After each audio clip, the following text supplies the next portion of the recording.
மிக பயங்கர சுனாமி வரவுள்ளதாக ஜப்பானின் பாபா வாங்கா என்று அழைக்கப்படும் ரியோ தட்சுகி என்ற பெண் உலகில் நிகழவிருக்கும் அபாயங்கள் குறித்து கணித்து வருகிறார். கலை ஓவியரான அவர் தனது கனவுகளில் காணும் சம்பவங்களை ஓவியமாக வரைய தொடங்கினார். அவரது ஓவியங்களில் இருப்பது அடுத்த சில ஆண்டுகளில் அவ்வாறே நடந்திருப்பதாக கூறப்படுகிறது.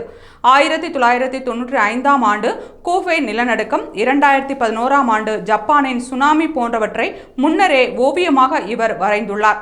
அதன் பிறகே அவரது ஓவியங்கள் தொடர்ந்து ஆய்வுக்கும் உட்பட்டு வருகிறது.